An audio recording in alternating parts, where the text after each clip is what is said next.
Hello there, everyone, and welcome once again to the latest edition of The Latest. Now, listeners, on this edition of The Latest, the royal family is in meltdown. Recent developments surrounding Andrew Mountbatten-Windsor's arrest have rocked the royal family. They rocked the monarchy. We have done an episode in the past, Jackie and I, surrounding what Meghan, Duchess of Sussex, might be able to learn from Sarah Ferguson, Andrew's ex-wife and former Duchess of York. But, Jackie, before we went live, we discussed doing an episode on what the royal family might need to be alert to when it comes to both Meghan and Fergie. I will say no more than that. I'll tease that in as an intro. What were your thoughts behind this possible topic? Because it's a very, very interesting one, isn't it? It is, and it's a little bit windy wiggly.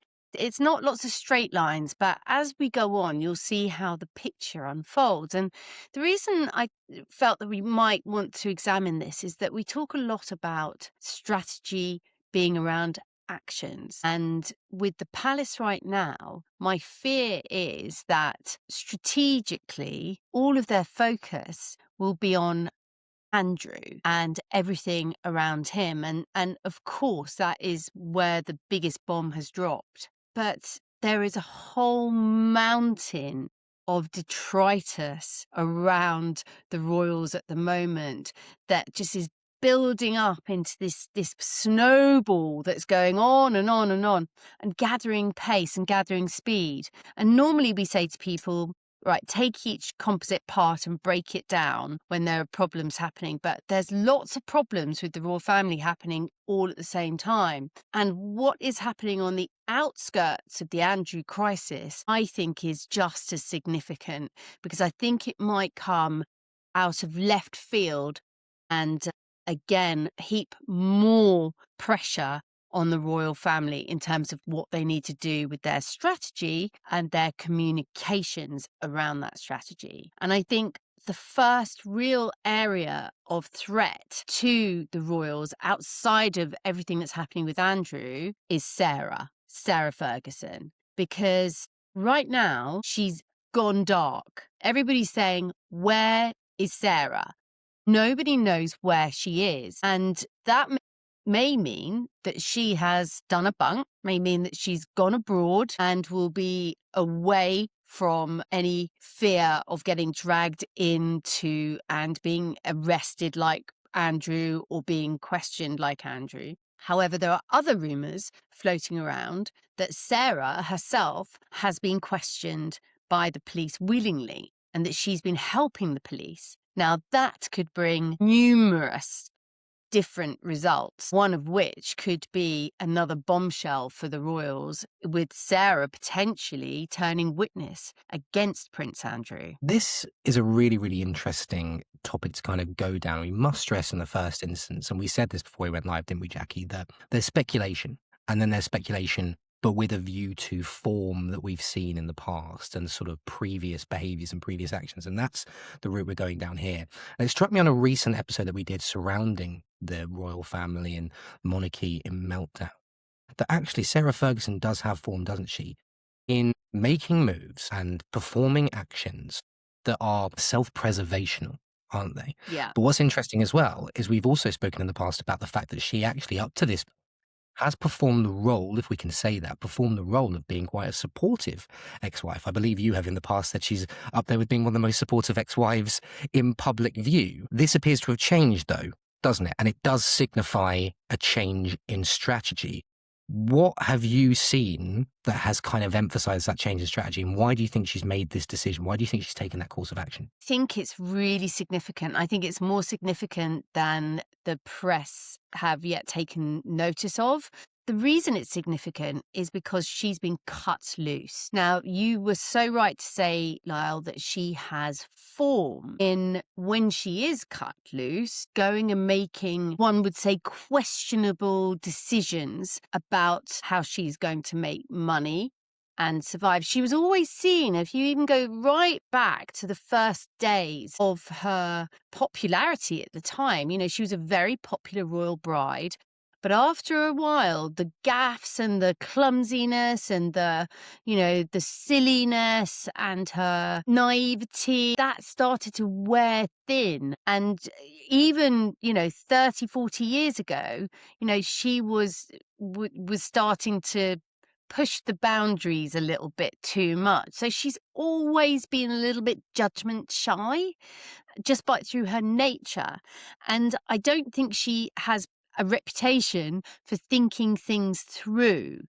Now, this is significant because up until now, she has been under the wings of that protection that Andrew was under as well, just by dint of living in the same place. They may well have been living ostensibly separate lives, but they were cohabiting for many, many years after their divorce. I mean, remember, these guys got divorced in the 1990s, 1996. They separated in 1992. That's nearly 30 years ago. That's crazy. So, having lived together for so long, she was almost still, in a way, under control, under the protection, and therefore the implicit control of the kind of discipline that you're supposed to have. But because Andy was so ill-disciplined, she was able to sort of follow his rules and go his way.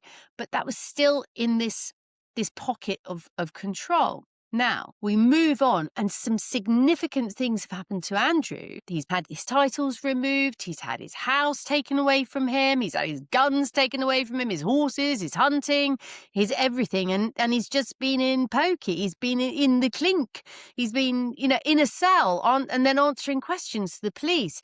I mean, literally, his life has turned upside down, and people would say quite right, no sympathy for him whatsoever, but her life has been turned upside down because the royals cut her free, cut her loose, said she is not being looked after. Originally, before the latest Epstein files came out, Andrew was going to be given a stipend and a house on the Sandringham estate, the private estate of King Charles. Now, is he going to have that house? Is he going to have that stipend? Especially if he's going to be potentially in court and go on trial and be convicted.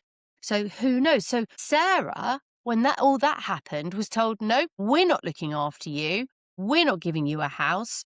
You aren't having a stipend. And apparently she had somewhat of a nervous breakdown over all of this and ended up having to check herself into this wellness clinic at £13,000 a day or whatever, ridiculous amount of money that she got for free because she's previously patronised them and done sponsorship videos for them.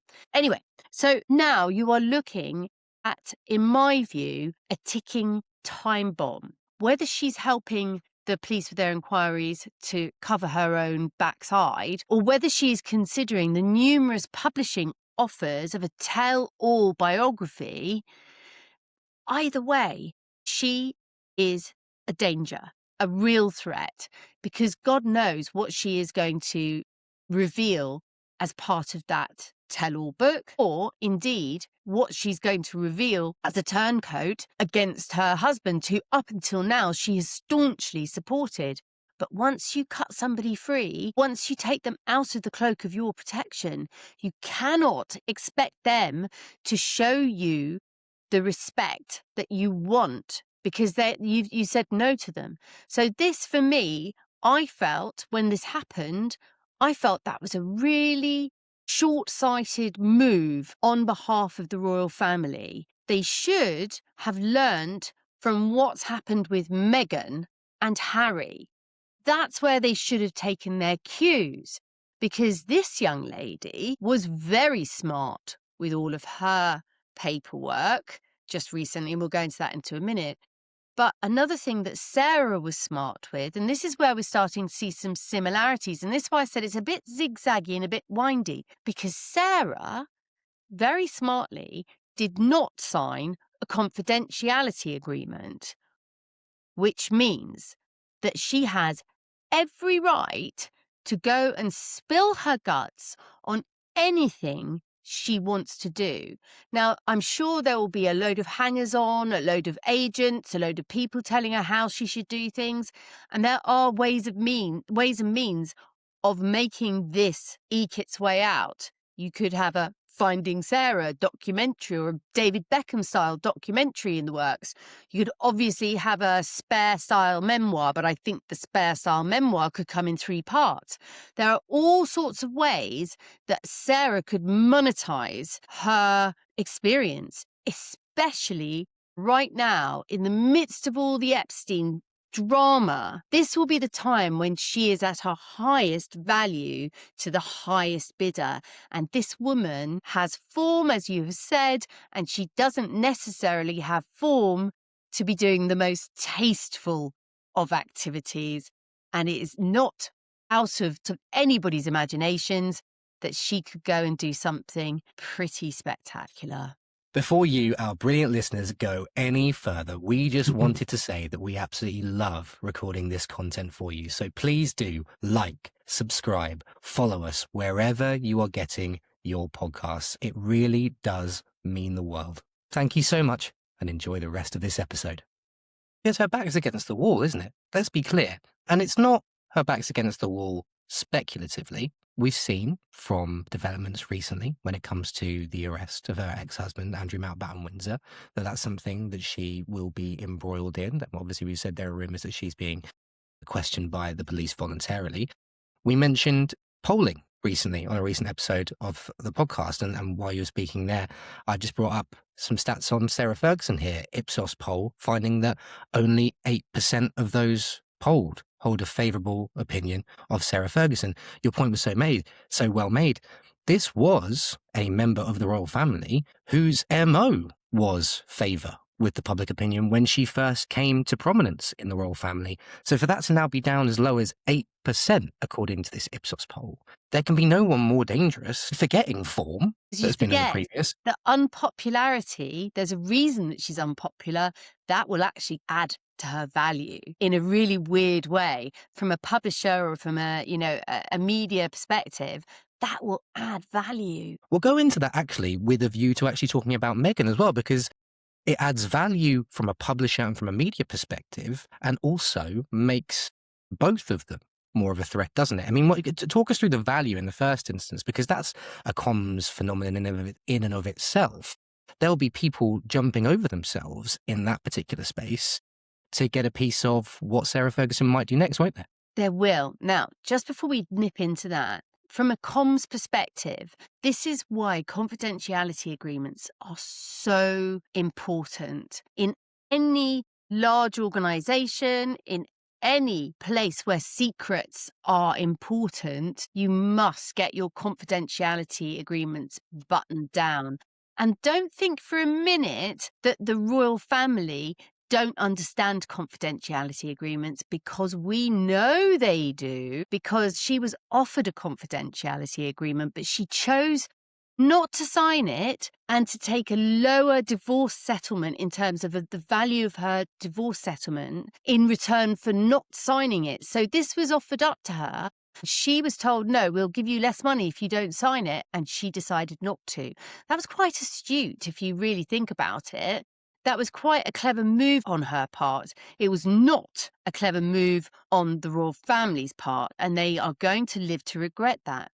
Just recently, with Virginia Giuffre, they asked Virginia Giuffre to sign a confidentiality agreement to not say anything in the run-up to the Queen's Platinum Jubilee. Do you remember this? When she was paid off by the Queen, by Andrew, by King Charles, because he had oversight, as is alleged by the Sun, the deal was you take the money, but you're not allowed to say anything while we're running up to the Queen's Platinum Jubilee. Really, really interesting. So the royals know about confidentiality agreements. And equally, when Meghan came into the fold, again, no confidentiality agreement was signed. And this, and what we've seen as a result of this short-sightedness on the royal behalf, is the Netflix documentary, the Oprah, the Spare, everything. They didn't, when they negotiated Megxit, short-sighted, didn't do a deal around confidentiality. And that meant for both Meghan and for both Sarah, they protected their greatest asset. And their greatest asset was their ability to talk about their royal connection. Not everyone's saying, oh, their greatest asset is their royal connection. No, no, no, no, no. Their greatest asset is their ability to monetize their royal connection. And this is what today's podcast is all about, because this is where strategy and communications, with a great strategist and a great comm strategist, they would have protected themselves against this happening. Strategy needs opportunity, though, doesn't it? Strategy needs a gap. Strategy needs a chance, needs an opportunity to employ said strategy. And they both have opportunity because in the modern age, there is ample opportunity to get your story out there. And you just mentioned documentaries. You've mentioned there might be publishing offers. They both will be inundated with all sorts of different mediums through which to deliver their Well, they're at greatest asset. different stages, aren't they? Because Meghan was inundated. And what Meghan did, and this is her fault, she oversaturated everything. She went for every opportunity. And this is where greediness, it comes to the fore. This is where greediness, it turns out to be one of those awful sins, because if you're not greedy, and if you are thinking about the timing of things, and if you think about the audience that wants to hear things from you, you always need to leave an audience wanting a little bit more. And this is where publicists, the good publicists, are very good. They understand the element of timing. They understand the element of sizzle, feed, sizzle, feed, sizzle, feed. They are very, very controlled, good publicists. And this is where spin comes from. I'm always saying PR and publicists are very different skills, very, very different skills. And this is where we're talking about the fundamentals of PR will always be there as part of a publicist's basics, but a publicist will take a different course to a public relations expert, in my view.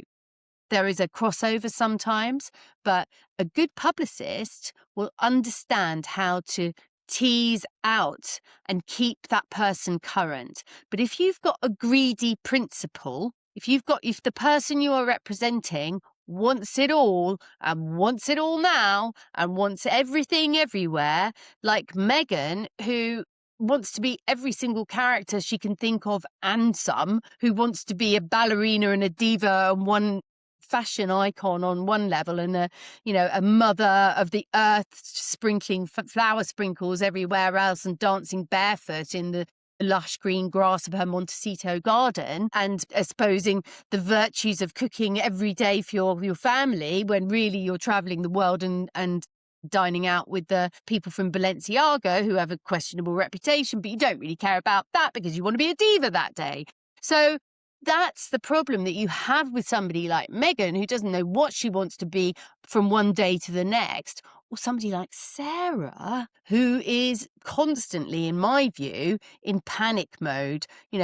She's wondering where she's going to feast next. She's shown this time and time again with the amount of spending that she does and the amount of things that she accumulates. She's got evidence of being that greedy person. So my thing with Sarah will be, and the big threat that the palace needs to be aware of, is that those offers are coming thick and fast. They will be there.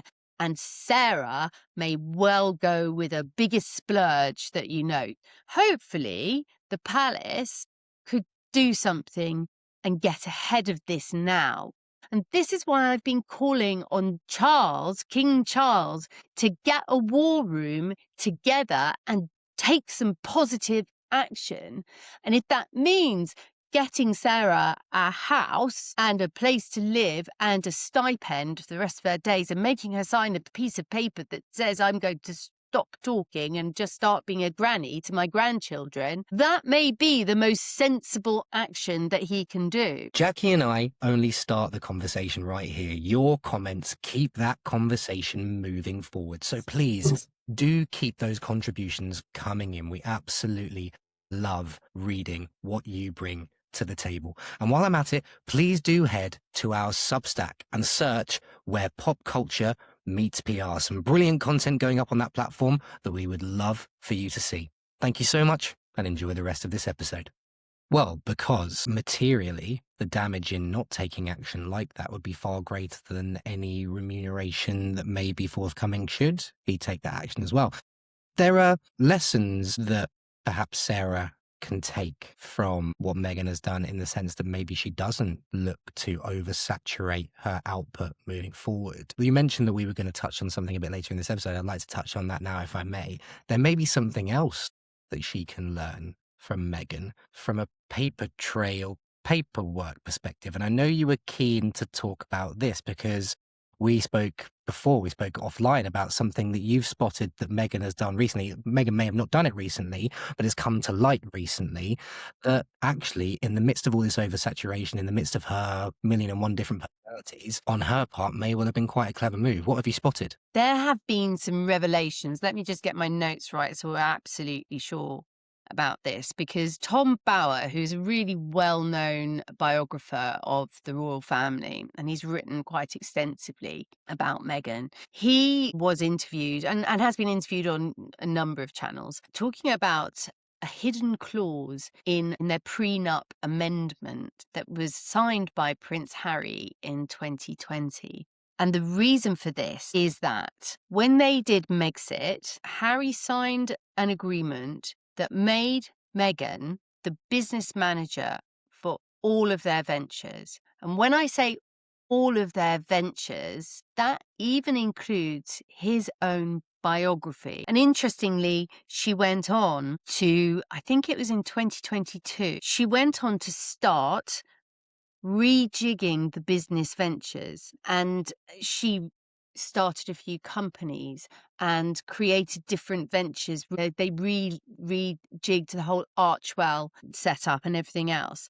And here's where Tom Bower got alerted to things, was when she rehired Sunshine Sachs, the PR firm, after Meredith Main's departure allegedly over the whole debacle with the Kardashians. And sorry, I smiled because I got it right to say Kardashians. I have a problem with that name, but I got it right. But anyway, Tom Bower saw that Sunshine Sachs is an agency that she had used before when she was an actress with Suits, but their real specialism is, guess what? Celebrity divorces. And Wow. so Tom Bower saw this pattern of get the prenup clause in place, start rejigging all the business ventures, then hire Sunshine Sachs. And here's an interesting thing. There are signs right now that other commentators are picking up on. They are, and I picked up on this last year when she did her flit over to Paris for Paris Fashion Week and did that Balenciaga trip. Because I said to you, I remember us discussing this, and I said to you, I don't understand how she could be so thoughtless about her husband by filming a high-speed drive through a Paris night past the tunnel where his mother was fatally injured. I can't understand why she would be that thoughtless and hurtful. I couldn't understand it. I also couldn't understand why they were on such separate trips when they're always espousing these family values, when they're always saying that they, one of them is with the kids and when the other one goes away, but they were both away. Harry was in the UK at the time doing his reconciliation with Charles. I wonder why. And then she went off to Paris and did her thing. It all seemed very strange. And one of the big signs that people are noticing is that they are no longer joined at the hip. They're doing increasingly separate endeavours and trips. And all of the breakdown of the Archwell Foundation, they've dropped all these charities and now it's Archwell Philanthropies. But what does that mean? Or is that part of Meghan's new business setup? There are lots of question marks starting to go around all of this. And the other thing is that I don't know if you've noticed, but visually, a lot of people pick up on the visual signs. And he used to be incredibly responsive to her signals. She used to be guiding him along or grabbing his hand or always touching him, guiding him, moving him into different positions. But now he doesn't actually hold hands with her a lot when they're going into events, and he doesn't react to her physical signals.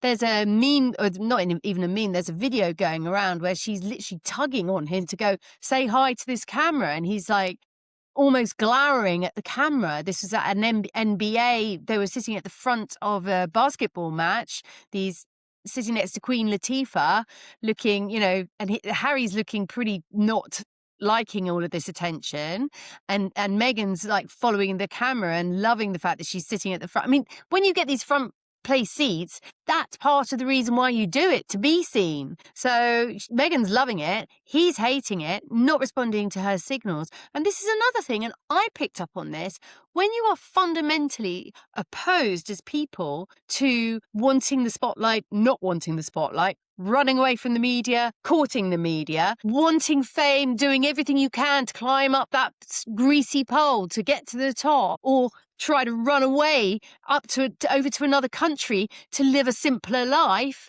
They can't be even more fundamentally apart if you tried. So there's that. And then finally, Harry's proclamation and his moves towards coming back to the UK. Why is he fighting so hard for his security to come back to the UK if he doesn't want to be here more than 30 days at a time? All the money he's spending on this, when you find out that all he has to do is phone up in advance and say, I'm coming, could you do a risk threat? They do a risk threat. They do give him security if he gives them notice. So why does he need this permanent security status if he doesn't want to come back and live here all the time? So there are so many signs that we're getting, and this is where she's such a smart cookie, because she's done the paperwork. She's got herself into a position where not only has she not signed a confidentiality agreement, Lyle, she's a ticking time bomb to talk about and be associated with the royal family for the rest of their days. And I suppose as we bring this one to a close, that poses a slightly different threat. There are parallels, of course, between Sarah and Meghan, but what you've just exposed there poses a ever so slightly different threat in the form of being someone who is maybe positioning themselves to be linked to, but not like surgically joined with the family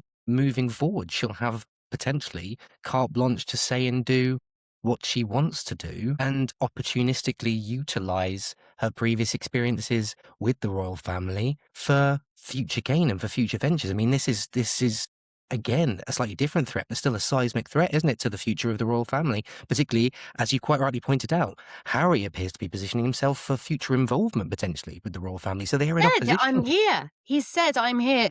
If they want to use me, I'm happy to do what they want me to do.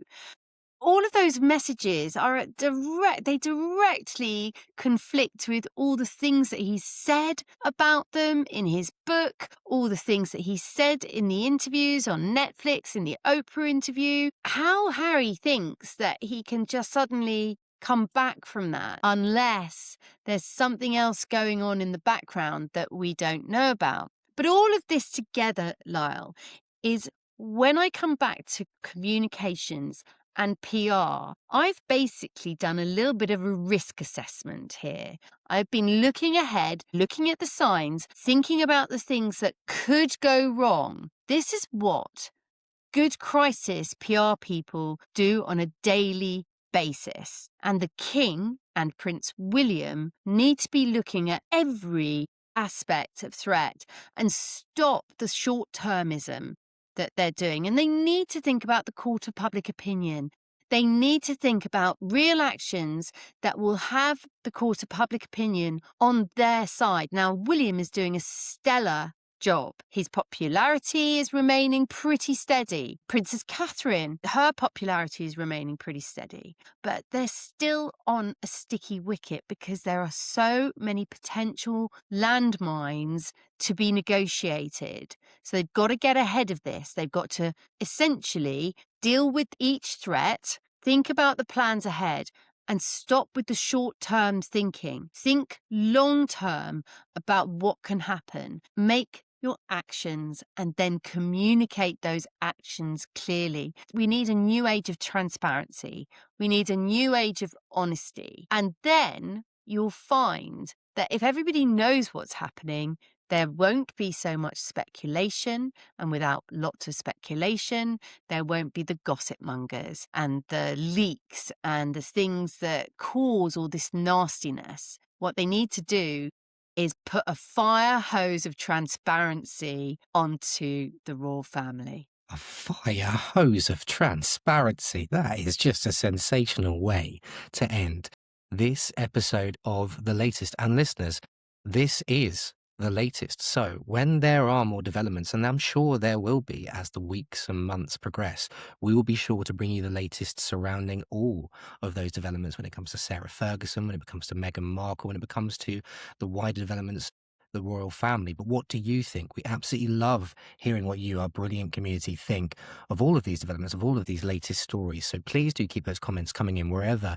you are getting this podcast. Please do also head to our Substack as well. Some excellent content going up on our Substack. So please do be sure to visit there and subscribe. We really would love to see you there. Thank you so much for joining us on this, the latest edition of The Latest. From Jackie and from myself, take care of yourselves. It's bye for now.